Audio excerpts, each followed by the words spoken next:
Harry was sure the cracking noise had been made by someone apparating or disapparating. It was exactly the sound Dobby the house elf made when he vanished into thin air. Was it possible that Dobby was here in Privet Drive? Could Dobby be following him right at this very moment? As this thought occurred, he wheeled around and stared back down Privet Drive, but it appeared to be completely deserted, and Harry was sure that Dobby did not know how to become invisible. He walked on, hardly aware of the route he was taking, for he had pounded these streets so often lately that his feet carried him to his favorite haunts automatically. Every few steps he glanced back over his shoulder. Someone magical had been near him as he lay among Aunt Petunia's dying begonias. He was sure of it. Why hadn't they spoken to him? Why hadn't they made contact?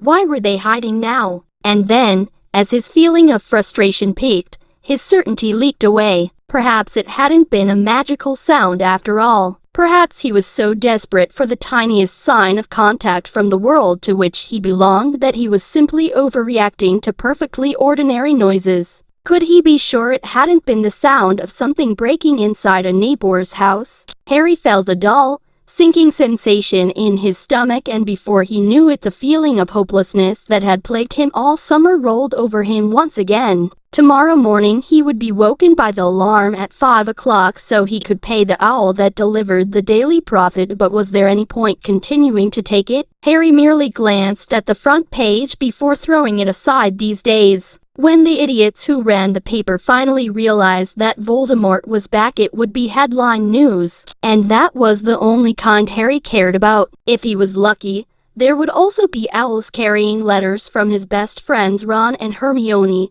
though any expectation he'd had that their letters would bring him news had long since been dashed. "We can't say much about you-know-what.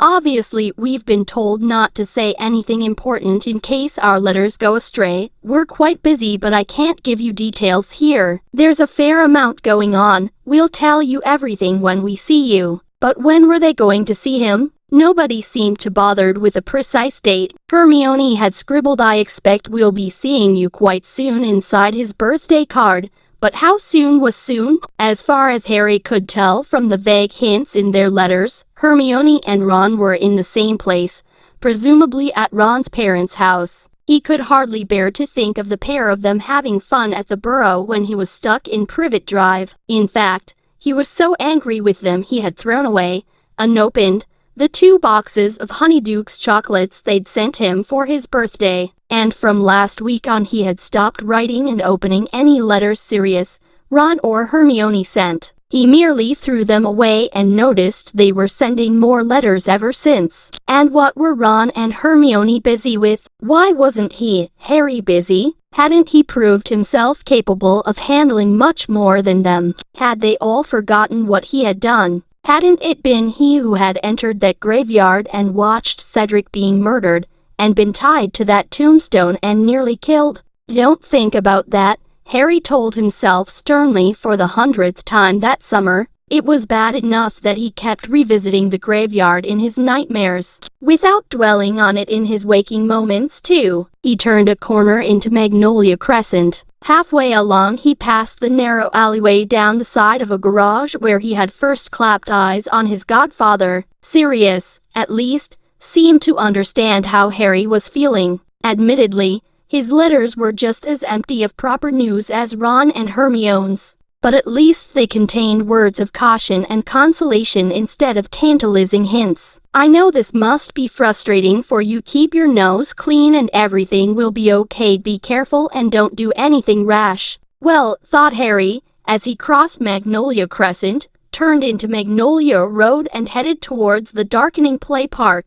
He had by and large done as Sirius advised. He had at least resisted the temptation to tie his trunk to his broomstick and set off for the Burrow by himself. In fact, Harry thought his behavior had been very good, considering how frustrated and angry he felt at being stuck in Privet Drive so long, reduced to hiding in flower beds in the hope of hearing something that might point to what Lord Voldemort was doing. Nevertheless, it was quite galling to be told not to be rash by a man who had served 12 years in the wizard prison, Azkaban, escaped, attempted to commit the murder he had been convicted for in the first place, then gone on the run with a stolen hippogriff. Harry vaulted over the locked park gate and set off across the parched grass. The park was as empty as the surrounding streets. When he reached the swings, he sank on to the only one that Dudley and his friends had not yet managed to break, coiled one arm around the chain and stared moodily at the ground. He would not be able to hide in the Dursleys' flower bed again.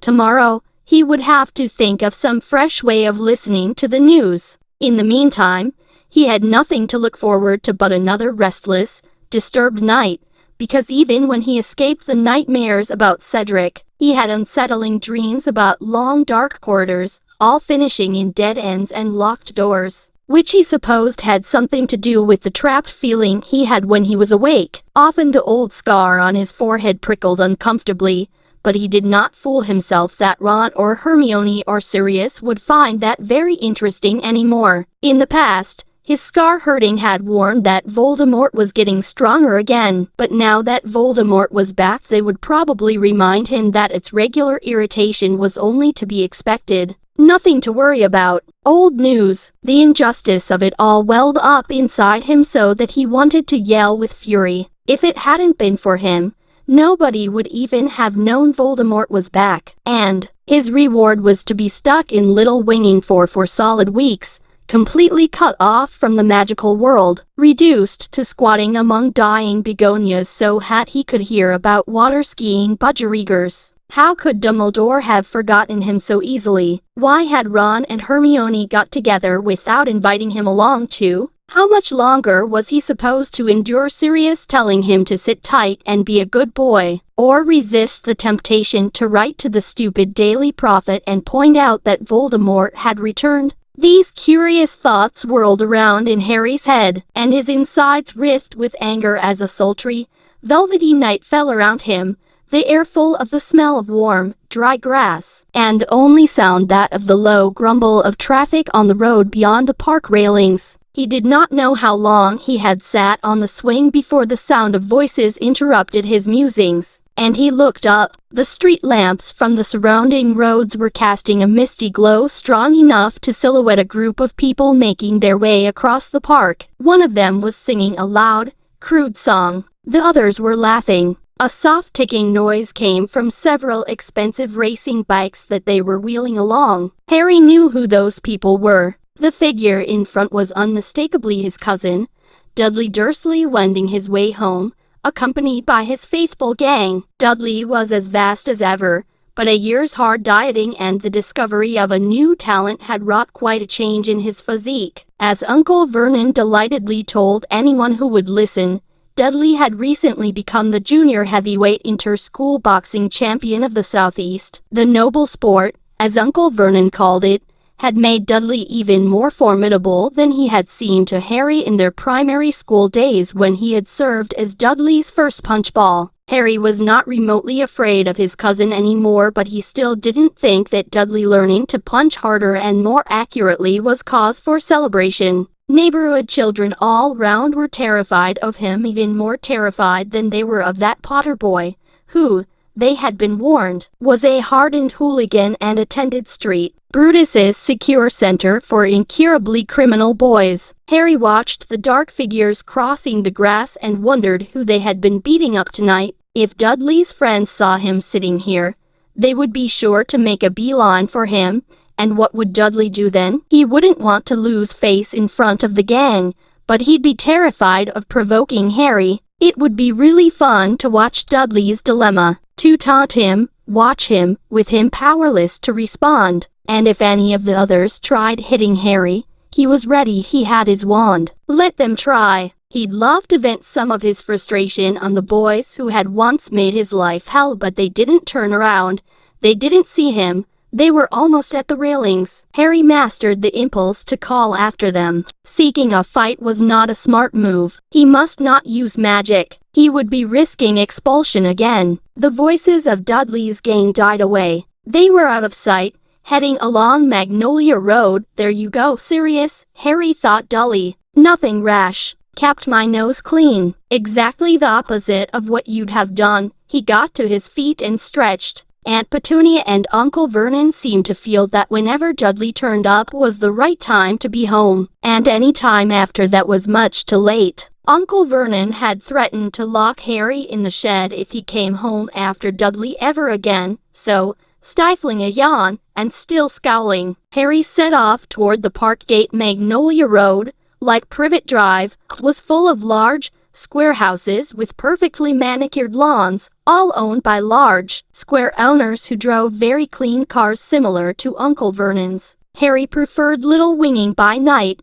when the curtained windows made patches of jewel bright color in the darkness, and he ran no danger of hearing disapproving mutters about his delinquent appearance when he passed the householders. He walked quickly, so that halfway along Magnolia Road Dudley's gang came into view again. They were saying their farewells at the entrance to Magnolia Crescent. Harry stepped into the shadow of a large lilac tree and waited, squealed like a pig, didn't he? Malcolm was saying, to guffaws from the others. Nice right hook, Big D, said Piers. Same time tomorrow, said Dudley. Round at my place. My parents will be out, said Gordon. See you then, said Dudley. Bye, Dud. See ya, Big D. Harry waited for the rest of the gang to move on before setting off again. When their voices had faded once more, he headed around the corner into Magnolia Crescent, and by walking very quickly, he soon came within hailing distance of Dudley, who was strolling along at his ease, humming tunelessly. Hey, Big D. Dudley turned. Oh, he grunted. It's you. How long have you been Big D then? Said Harry. Shut it, snarled Dudley, turning away. Cool name, said Harry, grinning and falling into step beside his cousin. But you'll always be a cold Diddykins to me, I said. Shut it, said Dudley, whose ham-like hands had curled into fists. Don't the boys know that's what your mum calls you? Shut your face. You don't tell her to shut her face. What about Popkin and Dinky Diddydums? Can I use them then? Dudley said nothing. The effort of keeping himself from hitting Harry seemed to demand all his self-control. So who've you been beating up tonight? Harry asked, his grin fading. Another 10-year-old. I know you did. Mark Evans 2 nights ago. He was asking for it, snarled Dudley. Oh yeah, he cheeked me. Yeah, did he say you look like a pig that's been taught to walk on its hind legs? 'Cause that's not cheek, Dud. That's true. A muscle was twitching in Dudley's jaw. It gave Harry enormous satisfaction to know how furious he was making Dudley. He felt as though he was siphoning off his own frustration into his cousin, the only outlet he had. They turned right down the narrow alleyway where Harry had first seen Sirius, and which formed a shortcut between Magnolia Crescent and Wisteria Walk. It was empty and much darker than the streets it linked because there were no street lamps. Their footsteps were muffled between garage walls on one side and a high fence on the other. Think you're a big man carrying that thing, don't you? Dudley said after a few seconds. What thing? That thing you are hiding. Harry grinned again. Not as stupid as you look, are you, Dud? But I suppose if you were, you wouldn't be able to walk and talk at the same time. Harry pulled out his wand. He saw Dudley look sideways at it. You're not allowed, Dudley said at once. I know you're not. You'd get expelled from that freak school you go to. How do you know they haven't changed the rules, Big D? They haven't, said Dudley, though he didn't sound completely convinced. Harry laughed softly. You haven't got the guts to take me on without that thing, have you? Dudley snarled. Whereas you just need 4 mates behind you before you can beat up a 10-year-old. You know that boxing title you keep banging on about. How old was your opponent? 7? 8? He was 16, for your information, snarled Dudley, and he was out cold for 20 minutes after I'd finished with him, and he was twice as heavy as you, said Dudley. You just wait till I tell Dad you had that thing out, said Dudley bitterly. Running to Daddy now, are you? Is his ickle boxing champ frightened of nasty Harry's wand? Not this brave at night, are you? Sneered Dudley. This is night, Diddykins. That's what we call it when it goes all dark like this. I mean when you're in bed, Dudley snarled. He had stopped walking. Harry stopped too, staring at his cousin. From the little he could see of Dudley's large face, he was wearing a strangely triumphant look. What do you mean? I'm not brave when I'm in bed, said Harry, completely nonplussed. What am I supposed to be frightened of, pillows or something? I heard you last night, said Dudley breathlessly, talking in your sleep, moaning, what do you mean? Harry said again, but there was a cold, plunging sensation in his stomach. He had revisited the graveyard last night in his dreams. Dudley gave a harsh bark of laughter, then adopted a high-pitched whimpering voice. Don't kill Cedric. Don't kill Cedric. Who's Cedric, your boyfriend? You're lying, said Harry automatically, but his mouth had gone dry. He knew Dudley wasn't lying. How else would he know about Cedric? Dad, help me, Dad. He's going to kill me, Dad. Boo-hoo. Shut up, said Harry quietly. Come and help me, Dad. Mom, come and help me. He's killed Cedric. Dad, help me. He's going to. Don't you point that thing at me. Dudley backed into the alley wall. Harry was pointing the wand directly at Dudley's heart. Harry could feel 14 years' hatred of Dudley pounding in his veins. What wouldn't he give to strike now? To jinx Dudley so thoroughly he'd have to crawl home like an insect. Struck dumb.